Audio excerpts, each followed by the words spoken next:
Hello दोस्तों, quantity education पे आपका स्वागत है। आप ये सिलेबस देख रहे हैं, ये बीएसटीसी, पीटीटी, इनके अंदर रीजनिंग का सिलेबस है, जो कि हम आपको एक न्यू सिल्क रीजनिंग का बैच स्टार्ट करने जा रहे हैं। उसके बारे में बताना चाहते हैं कि ये 50 दिन का बैच होगा और इसके अंदर पर डे 10 से 20 क्वेश्चन और हो सका तो ज़्यादा बढ़ाए जाएंगे, इतने क्वेश्चन करवाए जाएंगे। थंबनेल में आप जैसा कि देख रहे हैं कि कितने क्वेश्चन आपको करने हैं और इनको बिल्कुल याद करना है। मैं ऐसे नहीं कहूँगा कि परीक्षा में यही क्वेश्चन आ जाएंगे, इनके जैसे ही क्वेश्चन आएंगे। तो आपको अगर तैयारी करनी है, बीएसटीसी के पहली बार में आपको चयन लेना है तो तथा चैनल को सब्सक्राइब कर लें और जो भी वीडियो आए उनको हमेशा देख लें तुरंत, और एक बार नहीं, दो बार नहीं, तीन तीन बार लगभग देखें, जिससे आप अगर नए हैं, बिल्कुल फ्रेशर हैं, तो अगर आप एक या दो बार देखेंगे तो ऐसी रीजनिंग आपको बताई जाएगी कि आपके दिमाग में बिल्कुल चिपक जाएगी। ठीक है, तो मैं आज इसके सिलेबस पे चर्चा करता हूँ। देखिए, इनके सिलेबस में आपके ये पार्ट हैं, ये देख लेना आप। रीजनिंग है, एनालॉजी है, डिस्क्रिमिनेशंस है, रिलेशनशिप्स है, एनालिसिस है। रिलेशनशिप में सभी जानते हैं क्या होता है, एक आपके जैसे कोडिंग डिकोडिंग पूरी रीजनिंग आ गई लगभग। और मैं आपको ऐसे बता दूंगा कि कैसे क्वेश्चन आएंगे। आपके 50 क्वेश्चन आएंगे तो वो लगभग 10 टाइप के क्वेश्चन आएंगे, 5 एक जैसे, 5 एक जैसे, ऐसे 10 पार्ट आते हैं। तो ये 10 टॉपिक हैं, इनको मतलब ऐसे नहीं करके इसने इकट्ठा लिख दिया है एक जगह करके। तो मैं आपको जब पढ़ाऊँगा तो अलग अलग टॉपिक वाइज पढ़ा दूँगा, आप देख लेना। और एक कोई बुक भी ले लेना जिससे आप ऑफलाइन मतलब घर पे प्रैक्टिस कर सकें। प्रैक्टिस करना ज़रूरी है, परीक्षा से 10-15 दिन पहले हमेशा प्रैक्टिस करना ज़रूरी है।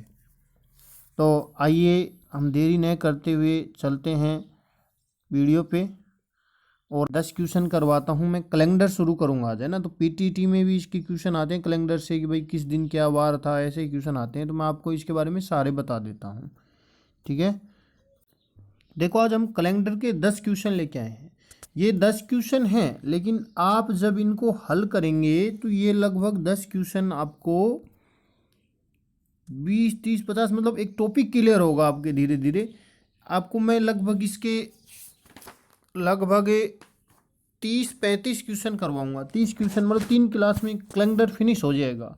और इससे बाहर, इन 3 क्लासों से बाहर कैलेंडर के अंदर कोई क्वेश्चन नहीं जाएगा, ये मेरा दावा है, चाहे आप देख लेना। जैसे जैसे मैं हर क्वेश्चन के साथ में उसकी जो भी थ्योरी है वो क्लियर करता जाऊंगा। ये एक क्वेश्चन सीरीज होगी और आप देखते जाएं कि फिर इसके बाद आप किसी बुक से प्रैक्टिस करें और देखें कि आपको कितना फ़ायदा मिल रहा है, आपको स्वयं लगेगा। तो देखो, सबसे पहले क्वेश्चन है, निम्नलिखित में से कौन सा लीप वर्ष है। तो देखो, आपने छोटी क्लासों में पढ़ा है कि जिसके अंदर, सॉरी यहाँ पे इसको आपको ऐसे लिखना है, लीप वर्ष नहीं है। इसमें क्या लिखना है, लीप वर्ष नहीं है, क्योंकि 3 ऑप्शन में है और एक ऑप्शन में नहीं है। तो इसलिए आपको यहाँ पे क्या कर लेना है, लीप वर्ष नहीं है कर लेना है, नहीं है। ठीक है, चलो। तो देखो, जिस वर्ष में 4 का भाग जाता है वो लीप वर्ष होता है, आपको पता है। तो आप देखो, इसमें सभी में 4 का भाग जाता है, इसमें भी, इसमें भी, इसमें भी। क्या है, चारों लीप वर्ष है? नहीं। अगर किसी वर्ष में 4 का भाग जाता है तो वो लीप वर्ष है। लेकिन अगर बात यदि शताब्दी की है, जैसे 100वां वर्ष है, 200वां वर्ष है, 1900वां वर्ष है, या 2000वां, मतलब शताब्दी यानी 100 का गुण जाए, उसके अंदर आपको 4 का भाग नहीं देना है। शताब्दी जानते हो ना, जैसे 100, 200, 300, 400, 500, 600, 700, 800, ऐसे है ना। 1900, 2000, 2100, ऐसी शताब्दी होती है। तो शताब्दी के अंदर आपको 4 का नहीं, किसका भाग देना है, 400 का। किसका भाग देना है, 400 का। अगर शताब्दी में यानी सेंचुरी में या शताब्दी में अगर 4 का भाग जाता है तो वो क्या होती है, आपकी लीप ईयर होता है, वरना नहीं होता है। तो देखो यहाँ पे ये दोनों लीप वर्ष हैं, इनका तो कंफर्म हो गया, तो ये तो ऑप्शन नहीं हो सकते। अब इसके अलावा एक तो ये बच गया 2000 और एक बच गया 1900। अब आप 4 का भाग देते हैं तो दोनों लीप ईयर हैं, लेकिन यहाँ 4 का भाग नहीं देना है। देखो 400 का भाग देंगे, किसका भाग देंगे 400 का, तो 1900 में 400 का भाग जाता है क्या, नहीं, तो ये लीप वर्ष नहीं हो सकता है। यानी शताब्दी में कितने का भाग दोगे 400 का, तो ये लीप वर्ष नहीं होगा और ये आपका लीप वर्ष होगा। तो इसमें लीप वर्ष नहीं है, तो ये लीप वर्ष है, ये लीप वर्ष है, ये लीप वर्ष है, और ये आपके पास में लीप वर्ष नहीं है, तो इसका ऑप्शन कौन सा सही होगा, ए। कौन सा सही होगा, ए, यानी ए ऑप्शन सही होगा। दोबारा से सुने, यदि किसी शताब्दी में आपको अगर वर्ष चेक करना है शताब्दी के अंदर, तो शताब्दी लीप है कि नहीं ये चेक करने के लिए कितने का भाग देंगे, अरे भाग देना है, क्या देना है, भाग। तो शताब्दी को चेक करेंगे तब तो कितने का देंगे 400 का। लेकिन अगर साधारण कैसे वर्ष है ना, वर्ष है, अगर उसको चेक करना है तो किसका भाग दोगे 4 का। तो यहाँ पे देखो, जो आपके पास में ये 2 शताब्दियाँ हैं, इनको चेक करना है, इसमें 4 का भाग जाता है तो ये लीप वर्ष है, ये ऑप्शन नहीं हो सकता। और ये दोनों भी लीप ईयर हैं तो ये भी नहीं हो सकते। कौन सा लीप ईयर नहीं है, 1900। अगर आप 4 का भाग देते तो 1900 में 4 का भाग चला जाता, लेकिन यहाँ पे इसमें 4 का भाग नहीं जाता है, वो सॉरी 400 का भाग नहीं जाता है, तो ये लीप शताब्दी नहीं है। तो शताब्दी में 400 का भाग देंगे और वर्ष में 4 का भाग देंगे। ठीक है, नेक्स्ट देखिए दूसरा क्वेश्चन, निम्नलिखित में से कौन सा वर्ष लीप वर्ष नहीं है, लीप वर्ष नहीं है। तो लीप वर्ष देखो, इसमें भी 4 का भाग देंगे, इसमें भी 4 का भाग देंगे, इसमें भी 4 का भाग देंगे, लेकिन इसमें 4 का भाग नहीं देंगे। इसमें किसका भाग देंगे 400 का। इसमें भी 4 का भाग जाता है, ये ऑप्शन भी सही नहीं होगा। इसमें भी जाता है, इसमें भी जाता है, लेकिन इसमें नहीं जाता है। ये क्या होगा आपका लीप वर्ष नहीं होगा। अब आप 2700 में अगर 4 का भाग लगाएंगे तो वो लीप हो जाएगा, लेकिन यहाँ पे क्या है शताब्दी है, इसलिए किसका भाग लगाना है 400 का। ठीक है, समझ गए कि इनके अंदर 4 का भाग जाता है तो ये लीप वर्ष हैं, लेकिन शताब्दी है तो कितने का भाग लगाएंगे 400 का भाग लगाएंगे, और इसके अंदर ये भाग नहीं जाता तो ये लीप वर्ष नहीं है। चलिए नेक्स्ट क्वेश्चन पे चलते हैं।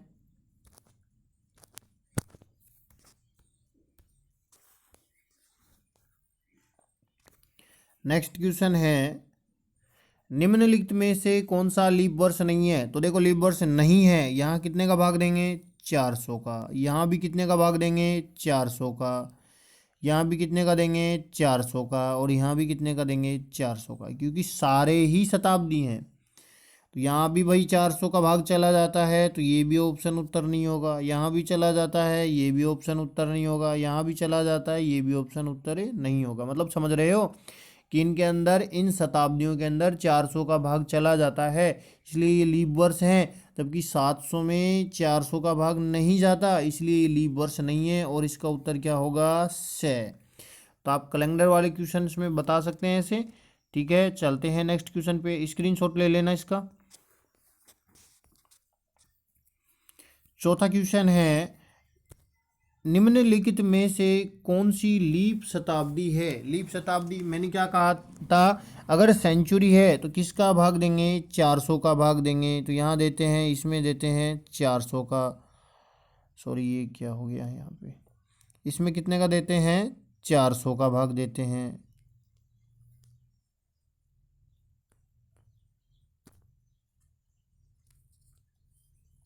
फिर इसमें भी 400 का भाग देते हैं,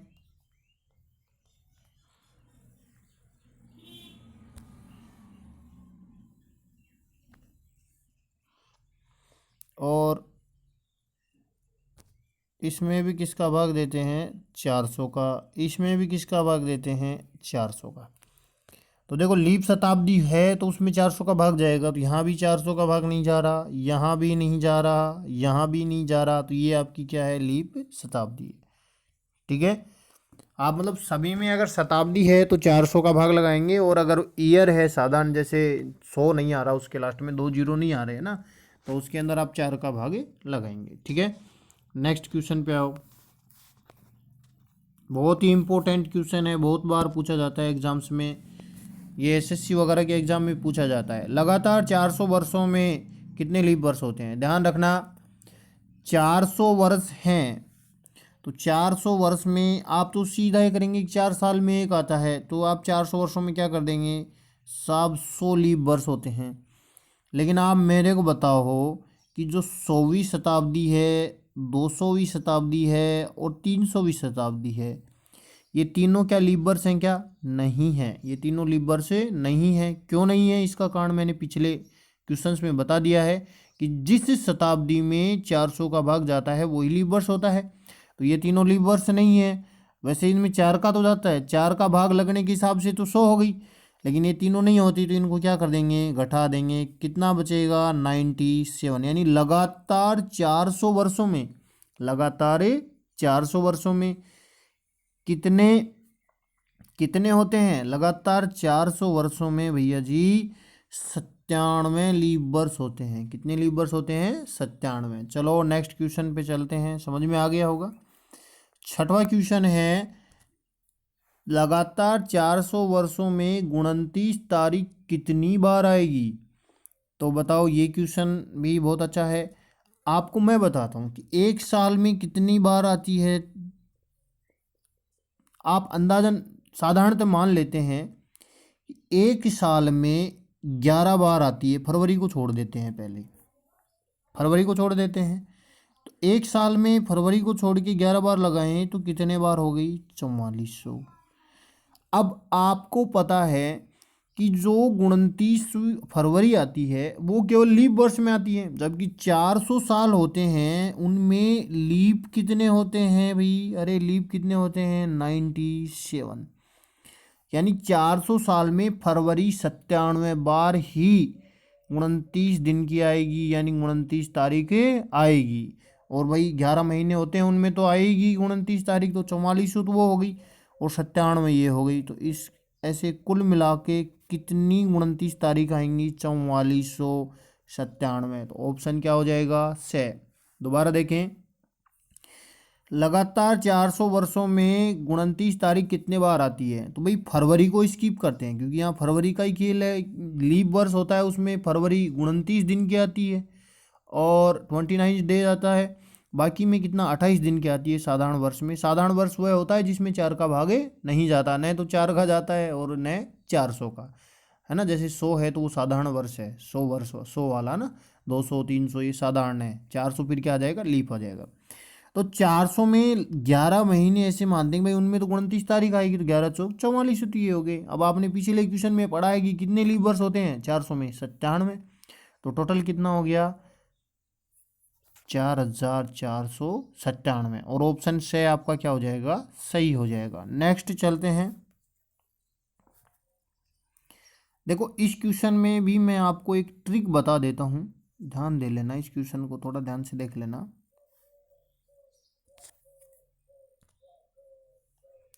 एक साधारण वर्ष में 1 जनवरी को बुधवार है, उस वर्ष में दिसंबर को कौन सा दिन होगा? देखो एक चीज याद रखना, अभी आपने समझ लिया कि साधारण वर्ष और लीप वर्ष क्या होता है। अगर शताब्दी में है तो 400 का भाग देके देखेंगे, और अगर वैसे वर्ष में है तो 4 का भाग देके देखेंगे।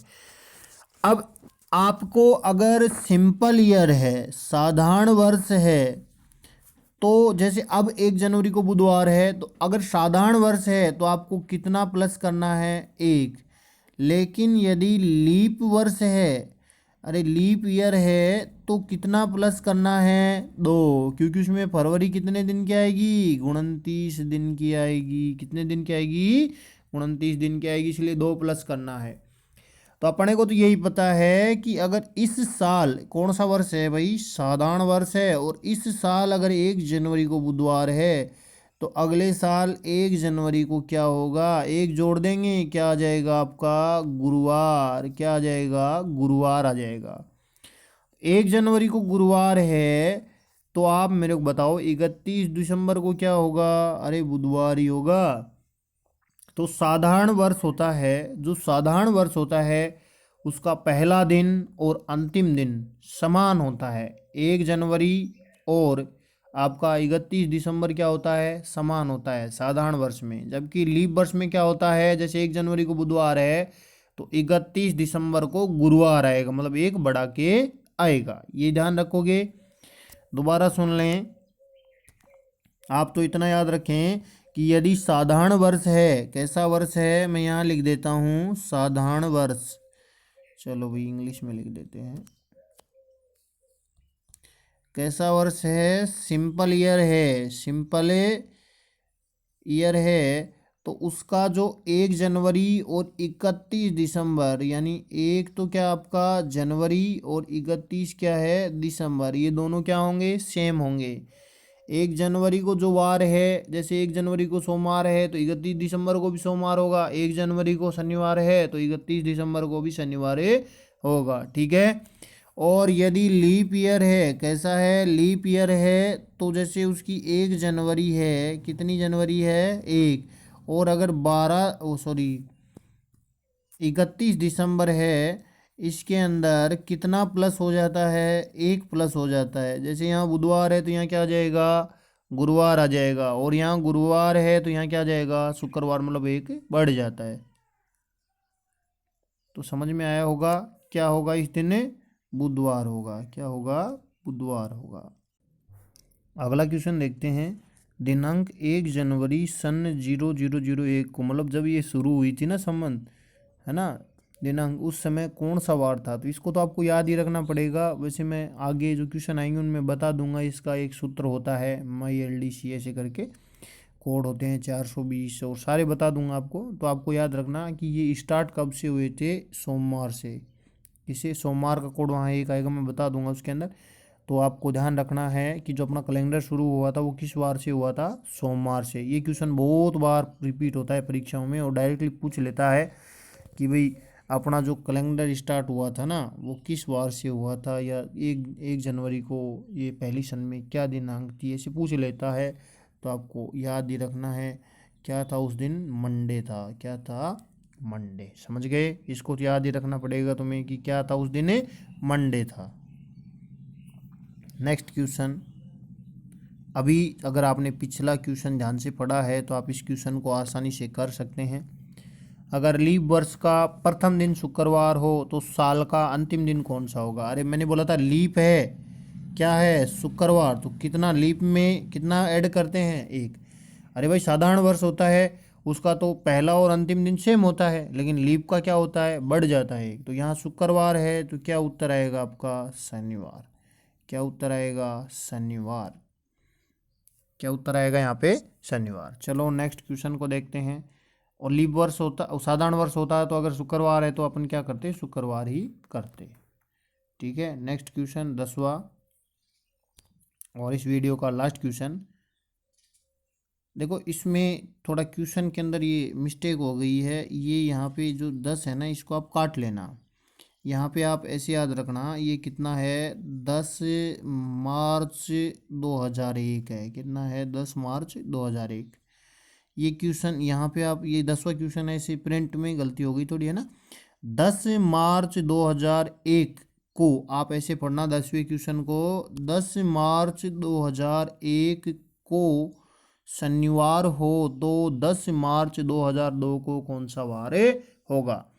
तो देखो मैं आगे भी आपको बताऊंगा, अगर आपको कुछ लेना पड़े तो आप ध्यान रखना कि साधारण वर्ष के लिए कितना लेंगे आप, एक, ठीक है। मैंने बोला था भाई 1 जनवरी को इस बार बुधवार है और साधारण वर्ष है, और अगले 1 जनवरी क्या होगा तो एक जोड़ेंगे, लेकिन अगर लीप वर्ष है तो कितना जोड़ेंगे, दो जोड़ेंगे, ठीक है। क्योंकि साधारण वर्ष होता है उसका पहला और अंतिम दिन सेम होता है, सेम होता है ना, पहला और अंतिम, मतलब 1 जनवरी और 31 मार्च सेम होता है। लेकिन अगर लीप वर्ष है तो डिफरेंट होता है, उससे एक आगे चला जाता है। तो जैसे अभी 2001 है, यहाँ से और यहाँ तक कितने वर्ष का डिफरेंस है, पहले तो आप ये देखो, यहाँ से और यहाँ तक कितने वर्ष का डिफरेंस है, 9 वर्ष का। पहले तो इनकी संख्या लिख लो। ऐसे क्वेश्चंस आए हैं आपके पास में, ये मैंने सही करवा दिया, इसको सही कर लेना। ये 10 है ना यहाँ वाला, ये 10 इधर लिखा हुआ है, इसको थोड़ा हटा देना और यहाँ पे 10 नंबर क्वेश्चन डाल लेना। 10 मार्च 2001 को, दोबारा देखो समझ नहीं आ रहा को कि ये 10वां क्वेश्चन है और इसके अंदर ये वाला है ना आपका, इसको हटा देना, इस वाले 10 को हटा देना, इसको ऐसे पढ़ना फिर देख के कि 10 मार्च 2001 को शनिवार था या हो तो 10 मार्च 2010 को कौन सा वार होगा। तो आप ऐसे क्वेश्चंस के अंदर हमेशा क्या करेंगे, पहले इनके अंदर जो डिफरेंस है वर्षों के अंदर क्या है आपका डिफरेंस है वो देख लेंगे। अरे ये हाथ से चलाना पड़ता है तो ये थोड़ा दिक्कत करता है, फिर से करना पड़ेगा पुनः।